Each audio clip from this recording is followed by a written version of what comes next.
ಏನು ಹೆಬ್ಬಾಳಿನ ಬಸವನಗುಡಿ ಪಾರ್ಕ್ನಲ್ಲಿ ಎಲ್ಲ ಮಹನೀಯರ ಪುತ್ಥಳಿಗೆ ಅವಕಾಶವನ್ನು ಮೈಸೂರು ಸಿಟಿ ಕಾರ್ಪೊರೇಷನ್ ಕೊಟ್ಟಿದೆ.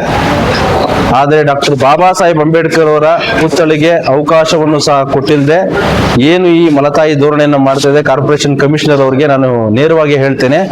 ಈಗೇನು ನಾವು ಸಾಂಕೇತಿಕ ಪ್ರತಿಭಟನೆಯನ್ನು ಮಾಡಿದ್ದೇವೆ, ಮುಂದಿನ ದಿನಗಳಲ್ಲಿ 10,000 ಜನ ಸೇರಿಸಿ ನಿಮ್ಮ ಕಚೇರಿಯನ್ನು ಮುತ್ತಿಗೆ ಹಾಕ್ಲಿಕ್ಕೆ ನಾವು ಸಿದ್ಧರಿದ್ದೇವೆ ಅಂತ ಹೇಳ್ತಾ, ಅನಾದಿ ಕಾಲದಿಂದಲೂ ಸಹ ನಮಗೆ ಅಸ್ಪೃಶ್ಯತೆಯನ್ನು ಆಡ್ತಾ ಇದ್ದ ಕಾಲದಿಂದಲೂ ಸಹ ನಮಗೆ ನೀರನ್ನು ಕುಡಿಯಲು ಸಹ, ರಸ್ತೆಯಲ್ಲಿ ಓಡಾಡಲು ಸಹ ನಮಗೆ ಅಸ್ಪೃಶ್ಯತೆ ತಾಂಡವಾಡ್ತಾ ಇತ್ತು. ಅವಾಗ್ಲೂ ಸಹ ಹೋರಾಟವನ್ನ ಹೋರಾಟ ಮಾಡ್ತಾನೆ ಇದ್ವಿ. ಈಗಲೂ ಸಹ ನಾವು ಅಂಬೇಡ್ಕರ್ ಅವರ ಪುತ್ಥಳಿ ವಿಚಾರವಾಗಿ ಬೀದಿಗಿಳಿದು ಹೋರಾಟವನ್ನ ಮಾಡ್ತಾ ಇದ್ದೇವೆ ಅಂತ ಹೇಳಿದ್ರೆ, ಈ ಕಾರ್ಪೊರೇಷನ್ ಕಮಿಷನರ್ ಅವರಾಗ್ಲಿ ಅಧಿಕಾರಿಗಳಾಗ್ಲಿ ನಮ್ಮನ್ನ ಅಸ್ಪೃಶ್ಯತೆಯಿಂದ ನೋಡ್ತಾ ಇದ್ದಾರೆ ಅಂತಾನೆ ಅರ್ಥ.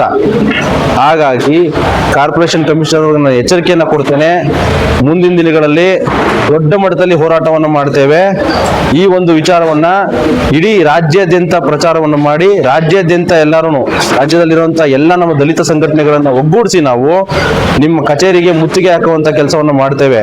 ಮುಂದಿನ ದಿನಗಳಲ್ಲಿ ಅವಕಾಶವನ್ನು ಕೊಡ್ಲಿಲ್ಲ ಅಂತ ಹೇಳಿದ್ರೆ ದೊಡ್ಡ ಮಟ್ಟದಲ್ಲಿ ಹೋರಾಟವನ್ನು ಮಾಡ್ತೇವೆ.